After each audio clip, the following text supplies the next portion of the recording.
Hello and welcome to Think Up. I'm Debonitas. Today I have with me in the studio Hamid, the leader of the Worker Communist Party of Iran. Hamid, welcome. Thank you. Hamid, we have seen that the protests in Iran, they have been going on for a little bit more than 2 weeks now. They were in over 90 cities, big and small, so it was throughout Iran. Now it seems the protests have gone down a little bit. Is that the end of the uprising we are seeing right now? I don't think so. I think it's the beginning of the uprising. You know, in countries like Iran, with the governments like Islamic Republic, in dictatorship, usually the mass protest starts as a rebellion, as an explosion, as a insurgency. And we have the same situation. What happened in Iran was that. It doesn't mean that it's going to go on like this. Cannot go on like this. Protests go wider and deeper. It gets wider and deeper, and that's exactly what we are witnessing. Now we have strikes in different factories, different sections of the labor movement is very active. Now we see the like gatherings in front of the even prison, for example, with the demand of freeing all the political prisoners and all the people who were arrested during those 2 weeks. And we have meetings, we have pickets, we have a different type of protest that now just started. And that's the way that the revolution, I think, goes on. It goes to with different demands, different sections of societies, workers, students, teachers come forward with their own demands and with the different types of protests. So revolution is live and very active, I think. So what you're saying, and you mentioned the strikes, because there are quite a few strikes in different Yes. parts of Iran going on in factories and workplaces, mostly for unpaid wages, because people are plainly not being paid for months and months on end. Yes. So you're saying this is related to the protests? Of course, no. Look, those demands, the labor movements, as I said, were very, very active during the last a couple of years. So workers, they didn't start with those protests. They didn't wait for a protest to come forward. We have been those strikes going on for months now. But now is very different. Now workers are more aggressive with more radical demands. For example, in HEPCO, a factory in Iran, that workers have been in strike for a couple of days now. One of those activists made a speech saying that either you answer our demands or we get control of the factory. You know, that sort of talking, that sort of challenging the system, the government, is quite new, because we have that uprising.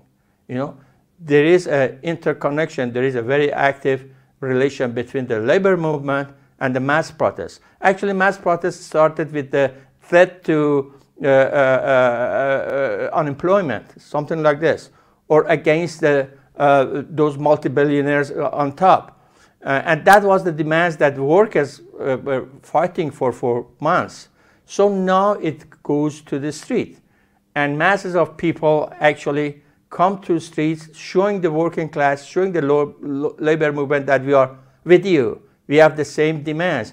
And now we don't say that is some sort of protest for this or that specific demands. People go and challenge the whole system now, as any revolution. Now the main problem is the state, it's the government, it's not this or that. But people know that the root of the problem is a system that's called Islamic Republic, and that's why they're against it. And people already declare that they don't want that system. They want to overthrow it. And very clearly and very, very directly, that's the message of the revolution. I think that's the message of the strikes as well now. We have some sort of political strikes. Even if they don't say down with the government, of course the workers in fact cannot say that. But when they say that either you answer us or we keep control of the factory, it's the same thing. It means that you have to go. So in light of this, that the workers' movement and the protests, they have emboldened each other, they have strengthened each other. Yeah. Part of the government says that these protests have been influenced, started, helped by outside help, influenced by foreign countries, basically. Interference by. Yes, and then there are also some of the left, mainly abroad, who say, whose biggest preoccupation seems to be that as well, this imperialist tendencies maybe that have come into this uprising that seems to be their main concern about all of this.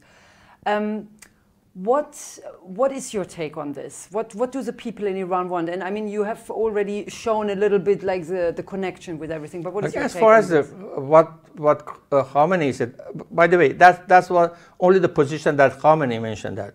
No other official, no other heads of the government said that is because of the influence of the foreigners. Only Khamenei said that, and we know why he said that. All the dictators would do that. When you have a mass protest like this against you, there is no way to explain that other than, oh, it's our enemies from abroad. That's their work, that's their conspiracy, that sort of rubbish. And even Khamenei knows that nobody's going to believe him. Everybody knows, even his own government, his own president, and nobody believes him. So from inside the government, the position of Rouhani, for example, was, of course, people are not happy, they have problems, we recognize that, but don't be violent and blah, blah, blah, you know. Even the position of the others was not like Khamenei. As far as that left that you mentioned are concerned, they are lunatic left. They have nothing to do with the real life, with politics, with what's going on in societies in Iran or anywhere else. They are just against the US. And whatever happens in the world, that's their standard, that's the criteria. Is the US with or against? Because the US is against Ayatollahs in Iran, so Ayatollahs should be good people. They must be good people because US is against them. That's the reason that people call them lunatic. They are actually have nothing to do with what's going on with the reality, with the truth. And what is going on in Iran is simply people cannot stand that situation anymore. They are against status quo. They are against mullahs. They are even against Islam. They are against Islamic Republic, and that's their slogans in the streets now. So let lunatic left says whatever they want. People do what they think should do. But to make it clear, it's a certain part of the left. It's a very small part. It's not the whole. Left. Yeah, it's just they're just those groups that they have their own relations. Those closed groups, like you have in Middle Ages, like religious groups that were with their own beliefs and their own way of life and their own relation. Those lunatic lefts are like that. They have nothing to do with this, with what's going on in society in the West or in countries like Iran. And you know what happened recently with Sharudi, Ayatollah Sharudi, who was a chief judge in Iran between 2007 to 8 years. Yeah, 8 years he was. 2009, I think he was. And so he was in Germany recently for medical treatment, and then his whereabouts became known, and he had to, basically in the end, he had to flee the country more or less, because the German prosecution, they started preliminary investigations, because there were a lot of allegations about crimes, he committed crimes against humanity that Sharudi allegedly committed. So now they started the investigation, Sharudi left.